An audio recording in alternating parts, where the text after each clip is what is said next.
Your mama's gone away and your dad's gonna stay. Don't leave nobody but the baby.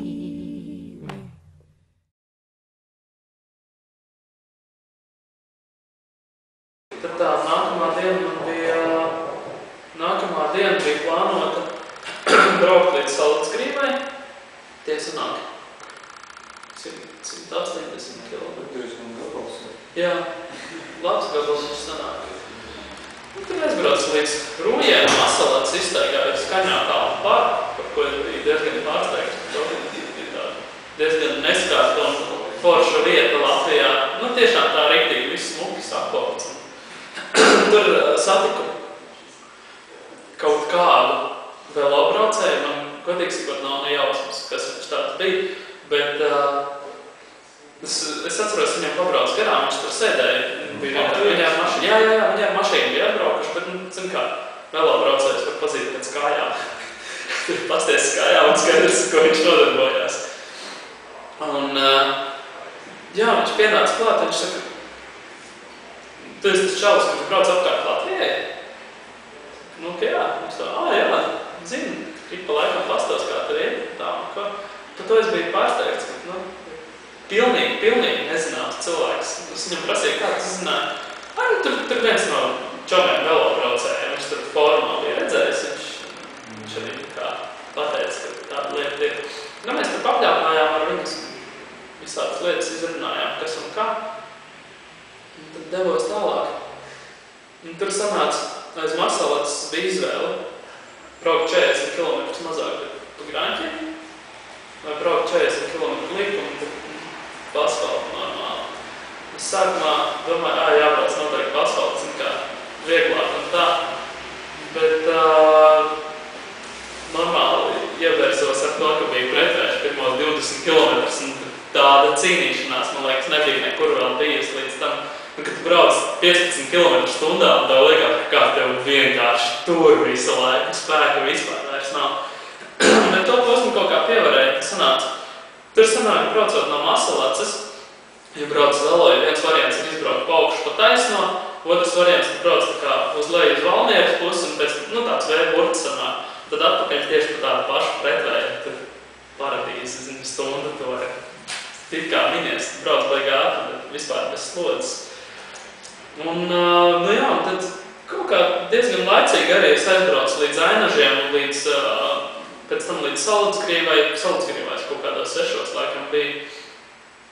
Un sāku štukot par to, ka 100 km līdz Rīgai. Kā baigais āķis lūpāt, it kā es nobraucis jau 180 km, padomā 100 palicis 5 stundas. Nu, ok. Nebūšu 10. mājās, būšu 11. mājās. Sazvanīju labāko draugu, viņam dumtē lauki. Un tad tur bija tā kā, tur viņš man sagaidīja, es aizbrauc līdz turienai, iedeva man zaļo vesti, iedeva riktīgu lampiņu uz galvas liekam un tā, lai visi kārtībā. Un es ap 11. izbraucu no Dunkas, pilnīgi nakts ārā. Un tā, ka pilnīgi tums, tos Alkirsta šosē mašīnas jau braukā. Tu visu, ko tu redzi kaut kādu, nezinu, 3 metrus priekš, viss. Un tev ir tā, šitāds, te tāds. Un kā brauc mašīna no muguras, viņi tev forši izgaismo ceļu, tā kā pabrauc garām, tev uz vienu brīdi iestājas pilnīgi tums. Nu, zin kā acis baigā adaptējās pēc tam, kamēr tā kā pierada pie tums. Viņi saprot, ka stāties ceļu malā nedrīkst, vienīgās vietas, kur drīkst stāties, tur ir kaut kāds, apgaismojums, lai tev var pamanīt un tā. Un netālu, kur sanāk pa apveceļu Salkirstu braucot, tur ir Kuršu benzīntanks. Netālu pirms tam par mani jau smējās. Es teicu, ka es gandrīz stirnu notrieci, bet laikam otrāds stirnu gandrīz mani notrieci. Skats tāds, ka pabrauc garām mašīna, tev ir pilnīgi tumsa, un tajā brīdī, kad tu kaut ko ieraugi, tas ir tādā attālumā, kā tu tagad sēdi, tas kaut kāds 1,5 metrs, tu virs tirnis pēcpusi priekšā. Tad sākās tas, ka visu laiku brauc, tāds bišķi stresēts, uzvilkts, un skaties, pastiet uz vienu pusi mežam, tur spīd 2 zaļas acis, tur spīd 2 zaļas acis, vajag daudz visādas labs redzēt, ko nekā. Bet neko somām, ar visu. Un sanāks, jā, es kaut kādos vienos, bišķi pēc vieniem naktī es biju Jūglā, tajā par Rīgu, bet tad gan bija tā, ka viss tā. Pirmkārt, tad šausmīgi nāk miegs, slēdzies ārā, spēka vispār vairs nav. Tas sanāca beigās, es mājās paskatījos, tajā dienā bija nobraukt 290 kilometri. Tas liekas pildīgs ārprāts. Es pareitināju, tīrais braukšanas laiks varēja būt kaut kādas 11 stundas apturē. 11-12 stundas. Bet, tas bija tā. Tajā vakarā man likās, ka no rīta būs čau. Nepiecelties. Nebija tik traki. Ne tā kā aizsāpē neko. Protams, tā sajūta tāds nogurums riktīgs sakrājies. Cik tad sanāca tev otrā reizē, cik dienas brauc? Otrā reizē es nobraucu 4 dienās 690 kilometrus. Normāli. Kaut kāds 170 kilometru vidēji dienā. Diezgan pamatīgi. Man tagad vairāk nečakarēs un nezinu, kas vairāk. Nē, viss ir kā kārtībā. Tagad gan atkal parādās ir kaut kādi joki, bet līdz ziemā jānobrauc. Tajā skatīsies, kas man kā. Un cik pēc tam gulēja, kad bija atbraucis mājās, kad... Zini, nebija nemaz tik daudz. Cikos es bišķi pēc 2 aizgāju gulēt. 9-10 cēlos. Tā, it kā normāli sajūta. Tā, ka nebija tik traki.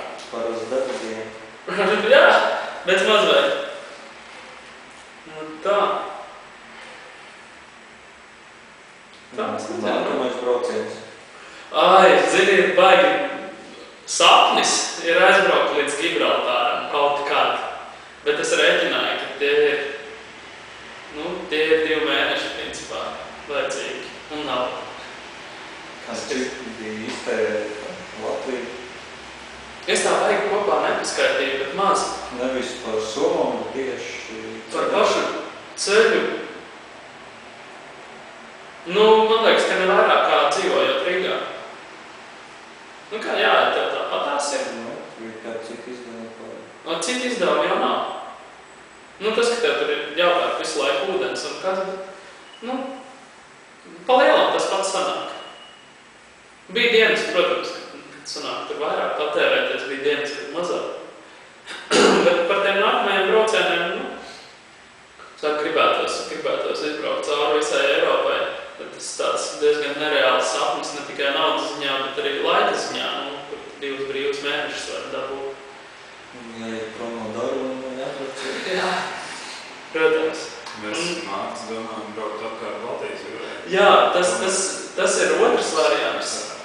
Tas ir otrs variants, ko es domāju, ka varētu braukt apkārt Baltijas jūrai, bet tur ir arī, tur īstenībā sanāk šausmīgi gabals. Jo to varētu mēģināt dalīt 2 daļās, ka vienu vasaru brauc ar prāmi uz Stokholmu un pa augšu. Un tad, teiksim, nākamā vasarā brauc no Rīgas uz leju caur Dāniju uz Stokholmu. Jo kopā tur sanāk, man liekas, ar kaut kādiem 6000 kilometriem. Cik galēcīgais tas Polijas gabals neiespējams un tā Lietuva varbūt tās, es domāju, ka tas tā būtu. Lietuva, man liekas, ka nav īsti garlaicīgi. Pa Poliju jau arī, ja tu brauc tur gar jūru, es nezinu, ir jābrauc kompānijā. Skaidrs ir viens, ka uz ārzemēm vienam pašam braukt. Nē. Vai es vēl vispār kādreiz braukšu tādas gabalas viens pats? Laikam, nē. Ir, prasās visu laiku, ka kāds tev tomēr, vai braucam, vai arī, ka tu vari kādu pavilkt. Jo cilvēkam jau, man liekas, kuram ir svarīgi kaut kāda konkurence. Ja tev nav nekāda konkurence, tev arī pašam ir ļoti grūti saņemties un iet uz kaut kādiem mērķiem. Katram jau ir kaut kāda tā, sevis apliecināšana, sevis pierādīšana. Labi, tas kādreiz, bet nākamā vasara. Es saku, viens variants, ja būs ar naudām labi, tad tā varētu būt Baltijas jūra, teiksim, pa augšu vai pa apakšu. Ja ne, apkārt Latvijai jau pēc idejas, kāpēc jābrauc ir. Kāpēc ir jābrauc apkārt gar robežu? Mēs jau varam teiksim. Tagad nedēļu braucam pa Kurzemi, nedēļu braucam pa Vidzemi, nedēļu braucam pa Latgali. Tā ka man jau liekas, ka apkārt Latvijai vēl nebūtu nav beidzies. Būs otrā daļa. Turpinājums. Lai to saukt par otro daļu, bet jā, ir tā doma, ka... Otrā sezona. Otrā sezona, jā, tas ir tā kā seriāli, jā. Ka varētu nākamās ar tiešām, varbūt nevajag iziet uz kaut kādu baigo trakajiem braucieniem pārzemēm vai ko. Piedēļ Baltijas valstīm. Baltijas valstīm vai to pašu Latviju, ir jau daudz vēl visādi varianti. Skaties uz to pašu Ventspili vai Jūrkalni, var aizbraukt nevis gar jūru, bet caur Kandavu, Sabiņu, Kuldīgu. Ideāli. Jā, vai tikai ceļš normāls vai... Jā. Nav pa Grantinēm. Bet zini, arī pa Grantinēm nav tik traki. Liekas, ka tas ir kaut kas neizdarāms vai ko. Nav. Galīgi nav. Cik atmosfērs bija aizmugāt ievā? 9. 9. Visām silmām. Jā. Šitā paša viepa, vai cik? Šitā paša. Šito es uzliku pirms otrās daļas, jo tā, kas bija uz pirmo daļu, tā man līdz sākumā bija tas GPS. Viņš modeļēja. Jā, un man bija Dinamo. Ar Dinamo viņš tika lādēts. Un bija tā, ka man jau kordi sāka līst ārā gar riepas bortiem un saprat, ka tā riepa ir metam ārā. Tāpēc viņi tā neizsprāja? Nē, viņi jau pat riepu uzsprāga, kamera jau toreiz pārsit. Tieši, citā vietā pārsit, ne tā. Jā. Kāda tad jau tev bija, lielais punkts līdz, vai nē? Kas tā? Lielais punkts tev bija, Nē, man vispār, man mazais rokas punktīts. Tā kā es pārsitu, es apturēju smago. Tad ar kompresoru. Savādāk, nezinu. Cik somas bija kilogramu apmēram? Nesvēru, bet tā kā es pirmo braucienu daļu veicu, tad es viens riteni pa trepēm manas lejā nevarēju. Es nezinu. Ar visu riteni, zini, es domāju, ka 30 kg bija točni. Somas kaut 20? Varētu būt. Pilnīgs ārprāts. Nenormāli. Jā, varbūt Roma tāpēc ir neizturēja. Bet redz, neizturēja jau nevis tie guldiņi, kas ir uz acis, bet tie, kas sanāk zem zolgata. Tur jau nekādas slodzes pēc idejas nav.